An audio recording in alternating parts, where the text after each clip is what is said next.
Hi everyone. How are you doing today? If you're not familiar with my quick guides, in these videos, I try to go over all the basic stuff you need to know in order to understand and start playing Pokemon in around 10 minutes. And in today's quick guide we'll talk about Leafeon.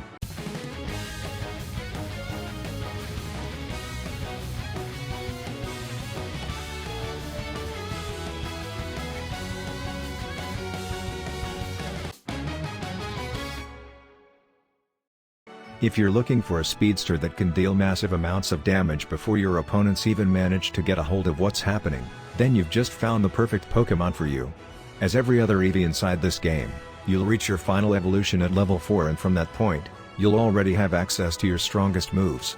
If that's not enough, you get your Unite move at level 8, making Leafeon a really strong early game Pokemon that can easily snowball game.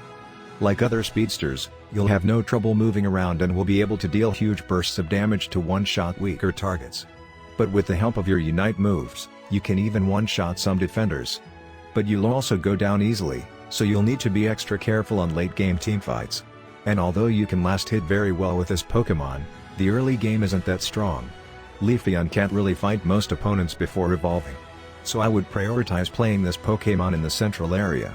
But if you're only looking to get some attack weight stacks and secure all the farm you can, you may consider playing it on the top path. You'll usually get your level 4 there without much trouble. With all of that said, let's take a look at what this Pokemon can do inside your matches. First, starting with your passive ability as Eevee. You'll move 10% faster when out of combat.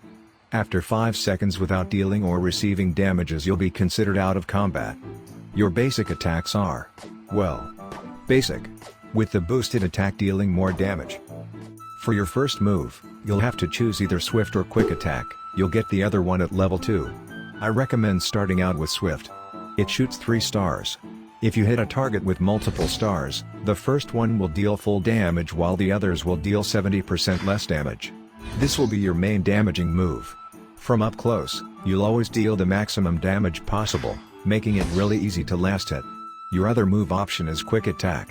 It makes you dash into any direction, dealing a small amount of damage.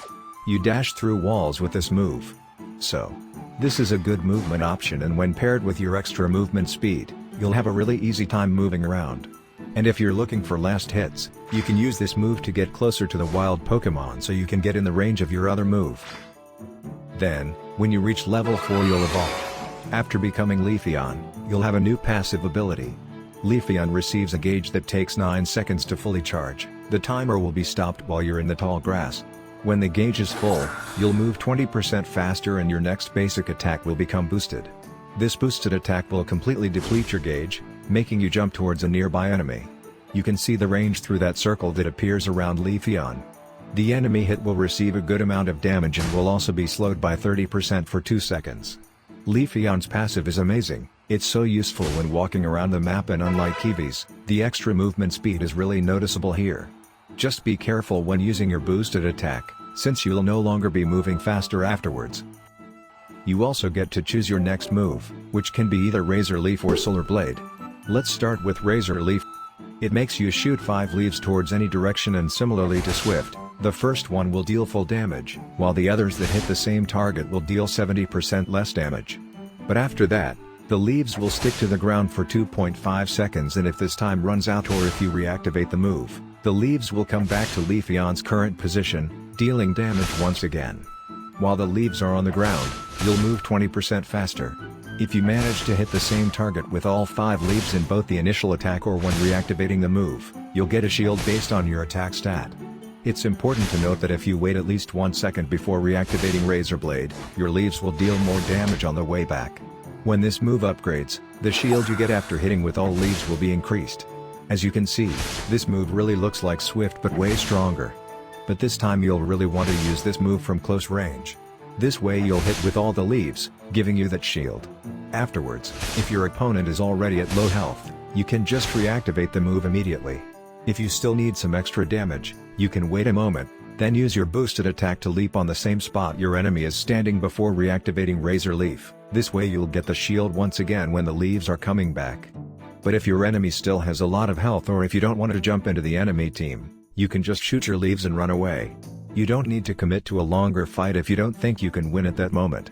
Razor Leaf deals a lot of damage, and when paired with your boosted attack, you can start to one-shot squishier targets. It's an amazing tool to last hit as well. Your other move option in this slot is Solar Blade. After activating this move, you'll start to charge your attack. You'll still be able to move. Using the move again will make you deal damage to everyone in the area in front of Leafeon. The longer you charge up to that mark on the gauge, the more damage you'll deal. When your passive is completely filled, Solar Blade deals the maximum damage without the need to charge, and the cooldown of the next use will be reduced by 50%. If you recharge your passive's gauge while Solar Blade is on cooldown, it will be reduced by 50%, so you'll always have a Solar Blade with a lower cooldown as long as you can get your passive working. When this move upgrades, you'll receive 30% less damage while charging. Both moves receive their upgrades at level 10. When talking about moves with a single hit, Solar Blade is one of the strongest of them when your passive is charged. It has a really good range and deals an insane amount of damage. I promise you can't miss a last hit with this one. And at level 4, this move is enough to threaten anyone in your lane. You'll mostly want to use this while your passive is active to catch your enemies by surprise. But it's quite strong while charging as well, since you can still walk. But keep in mind that you cannot change Solar Blade's direction once you start charging. The damage reduction you get from the upgraded move while charging isn't that useful in my opinion, but in some rare occasions it can save your life. The only bad thing about this move is that you want to spend your passive's gauge with Solar Blade, so you don't get your boosted attack. And if you accidentally use your boosted basic attack, you'll have to charge your next Solar Blade. Your next moves will be available once you reach level 6. And you'll have to pick between Aerial Ace or Leaf Blade. Starting with Aerial Ace. It works just like Quick Attack, but better. Besides the dash that deals some damage, you can store up to 2 uses with half a second of cooldown between each one. Also, your next basic attack will be stronger. But it doesn't seem to work with your boosted attack. When this move upgrades, the cooldown is reduced by 1 second. So, this move is a good option to give you some mobility while giving you some damage. The only problem is that the damage you get from using this move is so low compared to the other option and can make it harder for you to one-shot your enemies, the area this Pokémon actually excels at. But if you feel like you're missing some mobility, you can go for it. The other option in this move slot is Leaf Blade. It's once again a dash, but this one deals damage 3 times in a circle around the area you landed, while also creating an outer ring on the edges. Enemies you hit in the outer ring will receive more damage and will be slowed by 30% for 2 seconds. Also, with every hit you get in that area, you'll increase your passive's gauge. When this move upgrades, its cooldown will be reduced by 1.2 seconds for each hit, if you deal damage to more than one enemy in the outer ring. Both moves receive their upgrades at level 12. This is the kind of move you're looking for when playing Leafeon. It helps you move around, deals a good amount of damage and helps you with your other moves.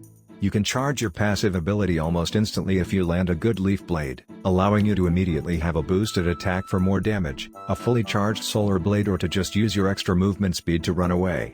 And just like any of Leafeon's movement options, you can use this move to get in position for your Razor Leaf. You can get all of Leaf Blade's benefits from hitting wild Pokémon as well, so you can get access to both the passive gauge and the lower cooldown, when the move is upgraded, with ease. And when you reach level 8, you'll get access to the strongest tool in this Pokémon's moveset. Leafeon's Unite move is what makes it the best speedster, in my opinion. With 89 seconds of cooldown, one of the lowest in the entire game, this move makes you bounce in an opposing Pokémon, jumping into the air in that same position. You'll deal damage to one target when you leap into an area around it when you land. The landing deals the most damage, and the closer your enemy is to the center of the area, the higher the damage will be. After that, everyone you hit will be slowed by 50% for 2 seconds. You'll be unstoppable during this move. And the buffs you get after using your Unite are 80% increased movement speed and a shield equal to 20% of your maximum HP. This move not only can work like a delete button when fighting against weaker opponents, but it's a delete button that you can use once every minute. And if you have an eject button, you can reposition yourself while in the air, making sure to hit your main target in the center of the landing area. If you use both of your moves in this Unite, you'll certainly KO anyone. Especially if you're running the Held Item Energy Amplifier. And once again, the cooldown for this move is incredibly short, so don't be afraid of using it. The last time you can use this move and have it up for Rayquaza is around the 3 minutes mark. You'll just need to get some farm along the way. Now that we covered everything about how to play this Pokemon, let's take a look at what you can do outside of your matches to make sure your Leafeon better suits your playstyle. First, for some good battle item options. My recommendations are: Eject button, so you can quickly reposition in order to hit your moves or run away. Full heal, so you don't get interrupted while attacking. Or the Shedinja doll, so you can either avoid some dangerous attacks or wait for your cooldowns. Now for the held items. In my opinion, the strongest item for this Pokemon is the Energy Amplifier. It's a must-have for Leafeon. It not only makes you recharge your Unite move even faster, but also will increase your damage by a large amount for a couple seconds. I promise you can one-shot anything with this item on. Attack weight also helps to give you some more damage, but don't forget that you need to score for this item to work. If you still feel like your damage is not high enough, you can go for Razor Claw. But if you're not having issues with your damage, you can go for more defensive options.